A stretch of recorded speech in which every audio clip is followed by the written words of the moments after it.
விரைவில் திருச்சியில் மாற்று இடத்தில் சிவாஜி சிலை நிறுவப்படும். சட்டமன்ற உறுப்பினர் இனிகோ இருதயராஜ் பேட்டி. மறைந்த நடிகர் திலகம் சிவாஜி கணேசனுக்கு திருச்சியில் ஒரு சிலை நிறுவ வேண்டும் என்ற சிவாஜி ரசிகர்களின் நீண்ட நாள் கோரிக்கையை ஏற்று திருச்சி மாநகராட்சியில் சிலை அமைப்பதற்காக தீர்மானம் நிறைவேற்றப்பட்டு திருச்சி பாலக்கரை ரவுண்டானாவில் கடந்த 2011 9 அடி உயர சிவாஜி கணேசன் சிலை நிறுவப்பட்டது.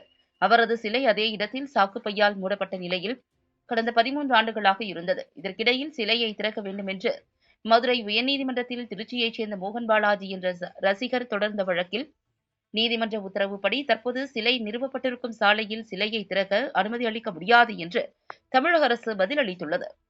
மதுரை உயர்நீதிமன்றம் அளித்த உத்தரவில் சிவாஜி கணேசன் சிலையை இப்போது நிறுவப்பட்டிருக்கும் இடத்திலிருந்து அகற்றி வேறொரு முக்கியத்துவம் வாய்ந்த இடத்தில் நிறுவப்பட்டிருக்கிறது. எனவே திருச்சியில் வேறொரு முக்கிய சிலையில் சுற்றுலா முக்கியத்துவம் வாய்ந்த இடத்தில் சிவாஜி கணேசன் சிலையை வைக்கலாம் என்று கூறியுள்ளார்.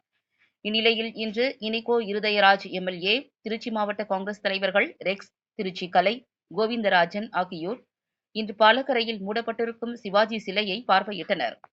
மனுவினை பெற்றுக்கொண்ட சட்டமன்ற உறுப்பினர் இனிகோ இருதயராஜ் மாவட்ட ஆட்சியரிடம் சென்று மனு அளிக்க உள்ளதாக தெரிவித்தார். இதனைத் தொடர்ந்து செய்தியாளர்களுக்கு அளித்த பேட்டியில் திருச்சியில் எந்த இடத்தில் சிலை வைக்கலாம் என்பது குறித்து கேட்டறிய நீதிமன்றம் திருச்சி மாவட்ட ஆட்சியருக்கு உத்தரவு வந்துள்ளது. சரியான இடத்தை தேர்வு செய்வதற்காக திருச்சி மாவட்ட ஆட்சியரிடம் மனு கொடுக்க உள்ளோம். இதுகுறித்து ஏற்கனவே தமிழக அரசிடமும் சட்டமன்றத்தில் பேசியுள்ளேன். மிகப்பெரிய நடிகரின் சிலை நீண்ட நாட்களாக திறக்கப்படாமல் உள்ளது. சிலை அமைக்க தமிழக அரசிடமும் சட்டமன்றத்தில் இதுகுறித்து பேசியுள்ளேன்.